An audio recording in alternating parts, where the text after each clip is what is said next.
এটা তখনই হবে যখন তোমার অন্তঃকরণ ভজনে স্পৃহা আসবে। তাই ভজন থেকে পতিত হওয়ার ভয় আছে। ভজন বড় সাবধান করে করতে হয়। যার জন্য দেখবে অনেকে ভজন করার সময় দরজা বন্ধ করে ভজন করে। তার একটা কারণ, ভজন কখনো উচ্চস্বরে করতে নাই। জপ সবসময় নিম্ন, মানসিক, বাচিক এবং কায়িক। জপটা চিন্তন হবে, মনে মনে চিন্তন হবে, মুখ দিয়ে আওয়াজ হবে না। কীর্তন তো এটাও একটা কীর্তন, কিন্তু জপ মুখে উচ্চারিত হবে, কিন্তু সেটা যেন পাশের লোক জানতে না পারে। ঠোঁট নড়বে কিন্তু কথা বলবে মন, ওখান থেকে আওয়াজটা আসবে। ওই আওয়াজটা তাড়াতাড়ি দ্রুত পৌঁছায়, চিৎকারেও যায়। এই যে কীর্তনের মধ্যে হরে কৃষ্ণ নাম করছি, সেটা আমার তো মঙ্গল হচ্ছেই, পাশাপাশি যে পরিবেশ আছে সেখানেও কীর্তনের যার কানে প্রবেশ করবে সেটাও মঙ্গল হবে। কেননা অনেক দিনের জমা জং পড়েছে, তো ওই ঠুকুর ঠুকুর করে মারতে মারতে জংগুলো সরাতে হবে, একদিনে হবে না। আর জপ কখনো দেখাতে নেই।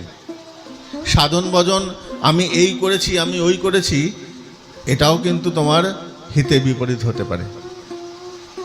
নরোত্তম দাস ঠাকুর পদের মধ্যে বলছেন যে আপন ভজন কথা না কহিবে যথাতথা।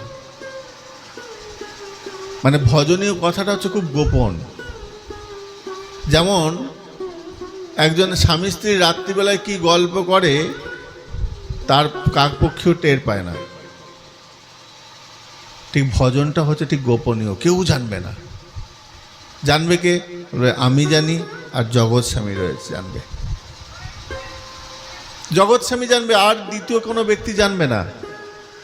বলে যদি জেনে যায়, বলে চুরি হয়ে যাওয়ার ভয়। স্বামী স্ত্রী কথা বলছে, তুমি এই গয়নাটা এখানে রেখেছি, ওই গয়নাটা এখানে রেখেছি, এই গয়নাটা ওখানে রেখেছি, এটা যদি পাশের বাড়ির কেউ জেনে যায়, ওই গয়নাটা চুরি হয়ে যাওয়ার ভয়। তাই সাধক কি করে? গোপন করে ভজন করে। আমি কৃষ্ণ নাম করি, ভগবান আমায় দর্শন দেন, এটা যদি কাউকে বলে ফেলি না, চোখ লেগে যায়, তাহলে আর ভজন আর হয় না। আমি দর্শন পেয়েছি, এই কথাটা ভুলেও কখনো সাধক বলেন না, বলবেন না। বলে যারা বলে, বলে তারা মূর্খ, তারা দেখে নাই, দেখে নাই, তাই তারা বলে দেয় আমি কালকে গৌড় দর্শন করেছি, কালকে আমাকে গৌড় স্বপ্নে দেখা দিয়েছেন। যদি কেউ বলে ফেলে, এক নিতান্তই মূর্খ, আর দুই সে দেখে নাই। কেন? যে দেখবে সে কখনো বলবে না। যে স্বাদ পেয়েছে সে কখনো সেই স্বাদ কাউকে দেয় না। আপন ভজন কথা না কইবে তোর। বলে তাহলে এইগুলো পায় কোথা থেকে? এগুলো পায় কোথায় থেকে? বলে ওগুলো ভক্তিলতা বীজ, তো ওগুলো গুরু কৃপাতেই পাওয়া যায়। তাহলে আমার মনের